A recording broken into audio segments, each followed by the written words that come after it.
नमस्ते भैया, स्वागत है आपका आज के एकदम भन्नाट कड़कड़ाते और छप्पर फाड़ क्रिकेट अपडेट में, जहां टेंशन का लेवल इतना हाई हो चुका है कि बीपी नापने वाली मशीन भी हाथ जोड़कर कह दे कि मालिक मुझे माफ कर दो, मेरे सेंसर उड़ जाएंगे।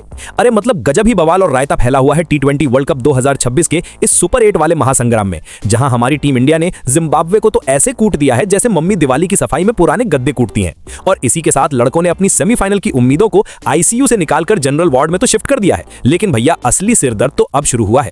आप भी अपने घर के सोफे पर बैठकर चाय की चुस्कियां लेते हुए सोच रहे होंगे कि यार जब जीत गए हैं तो अब काहे का रोना। अरे बाबू मोशाय, रोना इस बात का है कि कप्तान सूर्या भाऊ और हमारे नो स्माइल वाले कोच गौतम गंभीर के माथे पर जो सिलवटें पड़ी है ना, वो किसी विरोधी टीम के खौफ से नहीं बल्कि इंद्र देवता के तगड़े वाले मूड स्विंग से पड़ी हुई हैं। जी हाँ, एकदम सही पकड़े हैं आप। टीम इंडिया की सेमीफाइनल की राह में कोई घातक तेज गेंदबाज या खतरनाक सिक्सर किंग बैट्समैन नहीं खड़ा है, बल्कि वो बिन बुलाए और मुंह फुलाए फूफा जी टाइप बारिश खड़ी है, जो कभी भी आकर पूरे रंग में ऐसा भंग डाल सकती है कि पूछो मत। अब जरा पॉइंट्स टेबल का ये देसी और जलेबी जैसा टेढ़ा गणित समझिए, जो किसी 10वीं क्लास के अलजेब्रा और ट्रिग्नोमेट्री से कम दिमाग खराब करने वाला नहीं है। जिम्बाब्वे के खिलाफ अपना जलवा दिखाने और उनको पीटने के बाद अपने लड़कों के पास 2 मैचों में 2 अंक हो गए हैं, एकदम कॉलर टाइट है। लेकिन जरा बाजू में नजर घुमाकर देखिए, वेस्ट इंडीज वाले भी 2 मैचों में 2 ही अंक लेकर सीना ताने खड़े हैं। और भैया असली खेल, असली किचकिच, असली लफड़ा तो यहाँ नेट रन रेट नाम की उस खूंखार बला का है, जो हमेशा भारतीय फैंस को ऐसे डराती है जैसे मोहल्ले वाले शर्मा जी के लड़के की 99% वाली मार्कशीट हमें बचपन में डराती थी। जरा आंकड़ा सुनिए, वेस्ट इंडीज का रन रेट प्लस 1.791 है, मतलब एकदम वंदे भारत एक्सप्रेस की स्पीड से फुल भौकाल में भाग रहा है। और अपना रन रेट वो अभी भी -0.100 पर लटका हुआ है, जैसे सर्दियों की सुबह में पुरानी खटारा बाइक का सेल्फ लटक जाता है।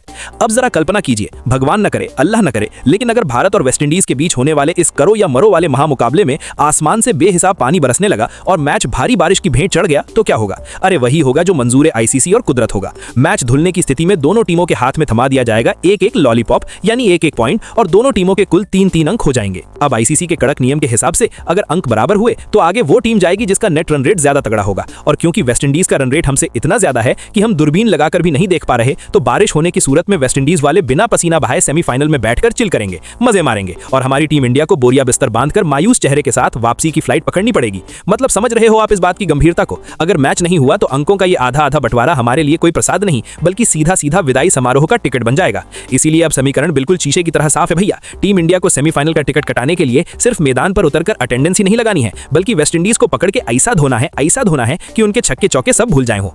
अगर मैच धुल जाता है तो कुदरत के इस रन रेट वाले चक्रव्यूह से निकलना हमारे लिए अभिमन्यु से भी ज्यादा मुश्किल हो जाएगा। भारतीय फैंस अब बस यही दुआ करेंगे कि उस दिन आसमान एकदम चकाचक साफ रहे, क्योंकि मैदान पर तो हम वेस्ट इंडीज को धूल चटाने का पूरा दमखम रखते हैं, बस ऊपर वाले की मेहरबानी चाहिए। और इसी टेंशन भरे माहौल के बीच टीम के सपोर्ट स्टाफ से कोटक भाई ने भी एकदम माइक पकड़कर साफ कह दिया है कि भैया टीम की असली वापसी का जो ब्रह्मास्त्र है वो हमारे ओपनर्स का फॉर्म ही होने वाला है। उन्होंने याद दिलाया कि कैसे अपने ईशान किशन ने पाकिस्तान के खिलाफ एकदम लल्लन टॉप और धाकड़ पारी खेली थी, लेकिन अभिषेक शर्मा के साथ उनकी वो लंबी वाली जुगलबंदी, वो जय वीरू वाली पार्टनरशिप, वो फेविकोल का मजबूत जोड़ अभी तक उस तरह से नहीं बन पाया है जिसकी हमें दरकार है। कोटक भाई का एकदम स्पष्ट कहना है कि हम तो उसी ब्रांड की, उसी टशन वाली क्रिकेट खेलेंगे जिसने हमें आज तक जीत का चस्का लगाया है। मतलब वही एकदम धुआंधार, बेखौफ और आक्रामक अप्रोच। हाँ, ये बात अलग है कि जिस पिच पर खेलेंगे उसके मिजाज को देखते हुए थोड़ा बहुत एडजस्टमेंट तो करना ही पड़ेगा। आखिर आप मोहल्ले की सीमेंटेड पिच और इंटरनेशनल टर्निंग ट्रैक पर एक जैसे अंधे होकर बल्ला तो नहीं घुमा सकते ना। लेकिन खिलाड़ियों का माइंडसेट और अप्रोच एकदम पॉजिटिव रहेगा, मतलब डंके की चोट पर फ्रंट फुट पर आकर खेलेंगे। तो कुल मिलाकर लब्बे लुबाब इतना सा है कि आप और हम जैसे करोड़ों भारतीय फैंस अब बस 2 ही काम करें।